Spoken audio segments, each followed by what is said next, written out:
सब देखने और सुनने वालों को मोहब्बत भरा सलाम। इरफान अहमद खान साहब हमारे साथ। खान साहब, क्या बनेगा अब? जनाब, बंदे गिरफ्तार हो गए, जेलों में भेज दिए गए, पार्लियामेंट के बाहर से उठा लिए गए, अंदर से उठा लिए गए। आप क्या देखते हैं?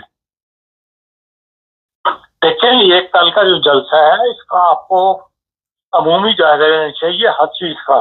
जी। खाली एक साइड से नहीं देखना चाहिए कि भाई पार्लियामेंट से बंदे उठा लिए। इसका ये तो बात सही है कि बाद लोग उठाए भी गए हैं और बाद रिहा भी हो गए, लेकिन अमूमी जायजा अगर आप लें इसका देखें तो ये जलसा पहले 22 अगस्त को होना था जी।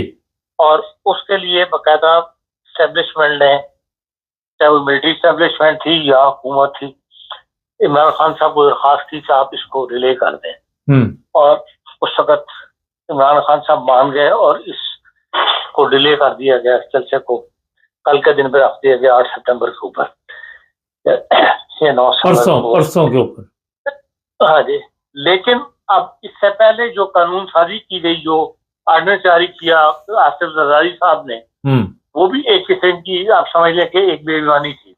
अब जो जलसे होते हैं, सियासी जलसे, उनके अंदर आप वक्त के लिए पाबंद नहीं कर सकते कि आप इतने बजे ये चीज खत्म कर दें। जहाँ हजारों का मजमा हो, उसमें मूव करना हो, उनको निकलने में जलसा कहाँ से घंटे से ऊपर लग जाता है। और आप ये कह दीजिए 3 और 6 बजे के दरमियान आप जलसा कर सकते हैं और 6 बजे के बाद आप गिरफ्तारियां शुरू कर दें, ये भी एक किस्म की नाइंसाफी है। और जो कुछ जलसे में कहा गया है उसको भी आप तजिया करें, मुकर्रीन की तकरीर को सुने। ऐसा लगता है कि जैसे जो तहरीक इंसाफ के लीडर हैं उनको खरीदा गया है और उनसे ऐसी बातें करवाई गई हैं जिससे इश्ताल पैदा होता है। और इश्ताल पैदा करने का मकसद ये है, अब जो सियासी कारकुन वहां आया हुआ होता है उसके अंदर का इश्ताल पैदा हो जाए तो वो आपस से बाहर हो जाता है। वो फिर यकीन ऐसी हरकतें करता है जो कौमी नुकसान की होती हैं या कौमी एहसासों की ज़बान इस्तेमाल की करते हैं। जी खान साहब। हेलो जी। तो फिर ऐसे जब इश्ताल लगी तस्वीरें की जाए तो कारकुन आपस से बाहर हो जाता है, फिर वो कौमी एहसासों को नुकसान पहुंचाता है। फिर हुकूमत को एक बुनियाद मिल जाती है लोगों को गिरफ्तार करने की। और जहां मरकजी क़यादत अंदर हो, जेल के अंदर डाली भी हो, वहां पर ऐसी तकरीरें नहीं करनी चाहिए जिसमें कारकुनान के अंदर इश्ताल पैदा हो। आप हुकूमत से लड़ तो नहीं सकते ना रियासत के साथ।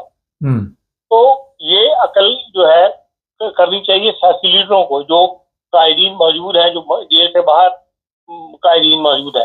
लेकिन आप उनकी तकरीरें सुन लें। एक तरफ वो पंजाब मतलब सूबे का वज़ीर आला है गंडापुर, उसकी सारी की सारी तकरीर जो है वो काबिल गिरफ्त है और ऐसे लगता है कि शायद वो हुकूमत के साथ मिला हुआ है। उसके बारे में पहले भी ये खबरें आती रही हैं कि वो कोर कमांडर्स को मीटिंग्स में शामिल करता है, जो काबीना की मीटिंग्स होती हैं, और खुद भी कोर कमांडर्स के साथ उनके जगह पर जाकर मुलाकातें करता है। तो अब इस किस्म की ज्यादा काबिल गिरफ्त जो बात बनी है वो गंडापुर की तकरीर बनी है, जिसके ऊपर अब खुद तहरीक इंसाफ के अंदर लहदे शुरू हुई है। उन्हीं के मशीर जो है वो बैरिस्टर साहब, उन्होंने साफ कहा है कि हमारे चीफ मिनिस्टर को ऐसी बातें नहीं करनी चाहिए थी। फिर यह अफवाह फैलाई गई कि हाँ जी उनको गिरफ्तार कर लिया गया और वो सुबह जो है वापस पहुंच गए गंडापुर, मतलब अपने पिशावर पहुंच गए वज़ीर आला हाउस के अंदर। तो ये सारी स्कीम लगता है कि ये एक स्कीम के तहत जो काम जो हुआ है वो किया जा रहा था और मकसद ये था कि भाई तहरीक इंसाफ के ऊपर जो है मजीद हाथ मजबूत किया जाए। और तहरीक इंसाफ इस बात को नहीं समझ रही कि भाई इस वक्त हुकूमत रियासत के साथ या मिलिट्री एस्टेब्लिशमेंट के साथ लड़ाई नहीं लड़ी जा सकती और उनका लड़ना जो है वो उनके अपने लिए नुकसानदेह होगा। इसलिए ठंडी सियासत की जरूरत है।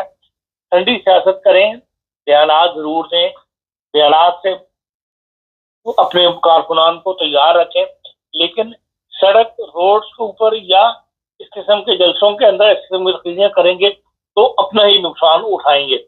अब बहुत सारे लोग गिरफ्तार हुए और वो रिहा भी कर दिए गए। अब वो सब वो लोग हैं जिनके बारे में शक का इजहार किया जाता है, उमर अयूब को क्यों नहीं गिरफ्तार किया गया?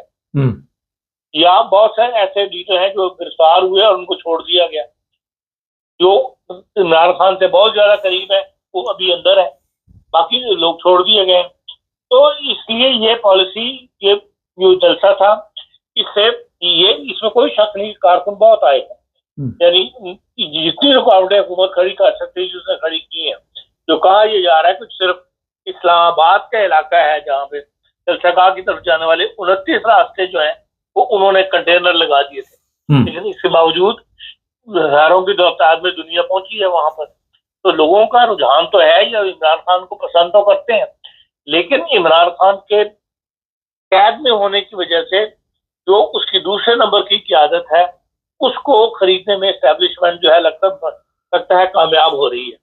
और आगे जो आईनी तरमीमें करना चाहती है उसमें भी ये खतरा पैदा हो रहा है कि भाई वो सुन्नी इत्तेहाद कौंसिल के नाम के ऊपर जो है बाद लोगों को वो खरीद के अपने वोट जो है हुकूमत पूरे कर लेगी और अपनी आईनी तरमीमें जो है पूरे कर लेगी, फिर जिसका नुकसान भी जो है वो तहरीक इंसाफ को उठाना पड़ेगा।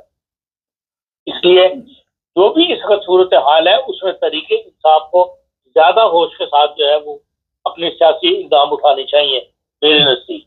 खान साहब, यहाँ पे आपने बड़ी एक अहम बात की कि ये लोग दोनों तरफ खेल रहे हैं, कई ऐसे भी हैं उन पे शक भी किया जा रहा है, शेर अफजल पे भी इस तरह के इल्ज़ामात हैं और बड़ी जज्बाती ये तकरीरें करते हैं और इनकी तकरीरों से अभी तक पार्टी को फ़ायदा कोई नहीं हो रहा, नुकसान हो रहा है। और इनको पता है कि इससे पहले इमरान खान की तकरीरें जो थी उसकी वजह से आज इमरान खान के लिए भी मसाइल पैदा हुए, तो अभी तक कोई अच्छा बंदा क्यों नहीं और कोई सामने आ रहा? देखिए, हमारे साथ मसला यही है हमारी सियासी कायदीन के अंदर कि सिर्फ शख्सियत परस्ती है। नून लीग के अंदर भी जब तक अपने शरीफ फैमिली रही है, नवाज शरीफ साहब को ही दुनिया वोट देती रही है, उन्हीं के नारे लगते रहे, किसी दूसरी मुतबादल क़यादत को आगे नहीं लाने दिया गया। यही हाल पीपल्स पार्टी का है कि वहां पर अभी तक उस भुट्टो साहब के जमाने में भी उन्होंने अपने जमाने में मुतबादल क़यादत नहीं आने दी, बेनजीर ने भी मुतबादल क़यादत नहीं आने दी। यही हाल इस वक्त जरदारी साहब का है। आप देख लें वहां भी जो रात डिनर हुआ है, जो उन्होंने पीपल्स पार्टी के पुराने लोगों को बुलाया है, पार्लियामेंटेरियंस को बुलाया है, उसमें ना आपको इत्तेजाज़ात नजर आता है, ना आपको वो जो लाला मूसा से हैं अपने फैमिली वो भी नजर नहीं आते। तो वही लोग जो जरदारी की हाँ में हाँ मिलाने वाले लोग हैं, जो जरदारी साहब कह रहे हैं उसको वो दिन कहे तो दिन, रात कहे तो रात, वो लोग सारे आपको उस डिनर में नजर आ रहे हैं। लेकिन यही हाल तहरीक इंसाफ के साथ है कि वहां भी अभी तक कोई मुतबादल क़यादत इमरान खान ने ना पैदा होने दी, ना तो अभी तक ऐसा कोई माहौल उन्होंने पैदा किया कि मेरे बाद एक मुतबादल क़यादत फलाना बंदा होगा। इसकी आपने वो कभी किसी को बना देते हैं, कभी किसी को बनाते हैं, कभी उमर अयूब को आगे कर देते हैं, कभी बैरिस्टर गौहर को आगे कर देते हैं। तो इस तरह ये खुद पार्टियों ने अपने आप को ऐसी डगर पर डाला हुआ है कि जिससे मुतबादल क़यादत पैदा ना हो, इसका नुकसान जो है वो खुद उठा रहे हैं।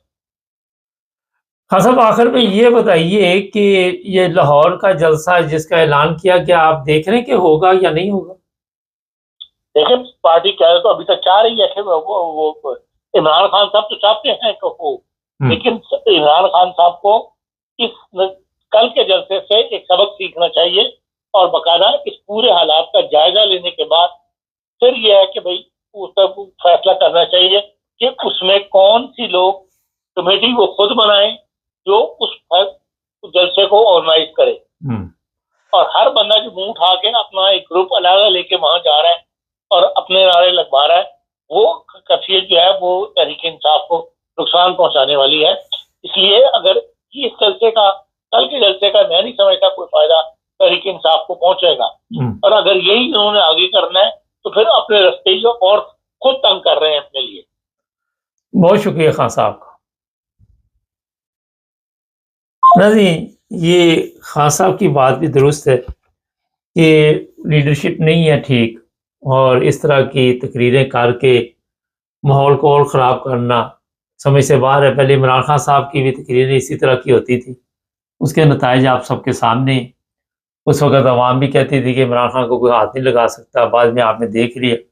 अब जो नए लोग सामने आ रहे हैं वो पता नहीं ठीक है, ये गलत है, मगर गिरफ्तारी का तरीका वही है जो इमरान खान का के साथ हुआ था। चैनल को सब्सक्राइब कर जुड़े रहे हमारे साथ।